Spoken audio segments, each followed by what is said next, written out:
Welcome to my movie review show with me, Jekyll's. On today's episode I will be reviewing the movie The Legend of Hercules, starring Kellen Lutz as Hercules,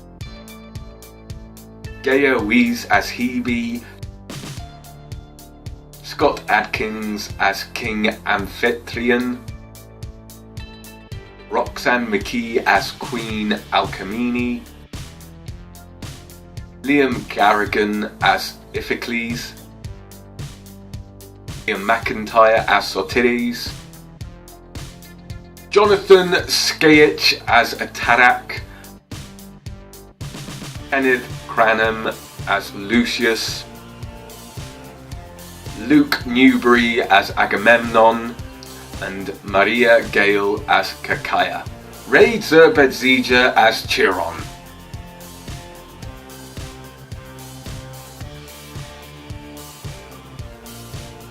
Legend of Hercules is definitely a film worth watching. On Blu-ray, storyline, it's up there with Clash of the Titans, and the second Clash of the Titans is a love storyline. Obviously you've got the Hercules storyline in there as the main character, but it is about his romance with the princess and how he has to go and win her love back by getting out of slavery. The way they do this is with loads of action. A lot of it is based around the 300 style of slow motion action. They don't have massive fight scenes. There are the small fight scenes, but they are impressive. Hercules himself, you can believe, is that strong and powerful because the guy that plays him is just so big and muscular. He definitely casts a shadow over the rest of the people that stand around him. Personality maybe doesn't come through enough. It's not as big and as powerful as you would hope, but it is a beginning. It's like an origin story of Hercules. So I can kind of see why they didn't want him too much out of his shell. I would have thought that they would have ended it with an obvious sequel to come, but they didn't. There can be more sequels, obviously, by going into different stories of Hercules' life and different legends of him, but this is a good standalone movie by itself. The graphics aren't that amazing. There's a bit at the beginning where Hercules fights a lion, and if you were to buy it on Blu-ray then you might be slightly disappointed with the graphics for the lion, because you can definitely tell that it is not there. As I say, the fight scenes are fantastic. They're not as gory as maybe 300 or Spartacus Blood and Sand, the TV series, or maybe, I don't know, I think it's probably a bit gorier than Clash of the Titans, possibly.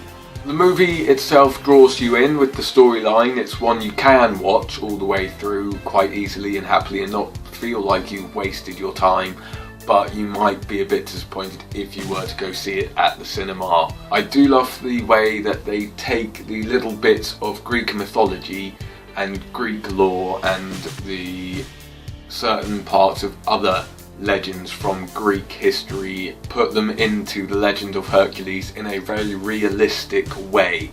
There's a bit in it where an owl flies overhead and they refer to that owl, and that is in reference to the original Clash of the Titans with the metal owl that they had. A bit in it where Hercules is fighting and he's got a golden sheepskin cloak on, which is again from another Greek mythology. There's also a sheepskin rug that Hercules makes love on, which comes from another Greek mythology. There isn't a Medusa, but Hercules does fight someone that has a hairdo a lot like Medusa, and they are fighting on top of stone obelisks.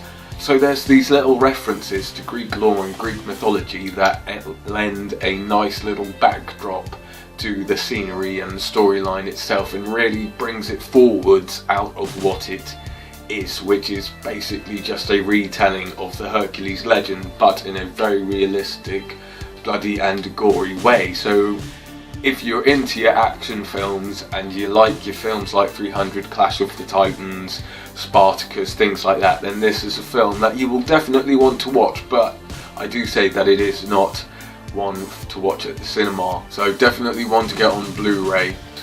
it is a 3 out of 5 film. Thank you very much for watching my film review show with Jekyll's. Check out the rest of my channel for more great reviews, interviews and videos.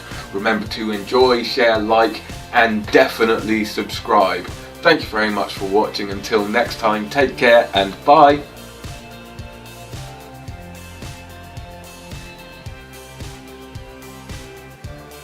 So whilst doing the editing for this review, I came across the trailer for the Hercules movie starring Dwayne "The Rock" Johnson as Hercules, and I am looking forward to that one. That one looks like it takes it in a different way, whereas the Legend of Hercules brought it down to a realistic earthbound realm of the things being there that have been legendary for Hercules, like the lion, golden fleece, the sheepskin rugs and things like that, whereas the Legend of Hercules took all those things and made them realistic and put them in with the scenery and the things that were going on with the plot. Hercules with Dwayne Johnson takes it back to the myth era, where the lion's massively huge, the Hydra is there with all the multiple heads coming out of the water. They've got different things, but it does look bloody good and definitely looks like it's worth a watch. Whether or not it would be worth it at the cinema, we'll have to wait and see. And who the hell knows what raid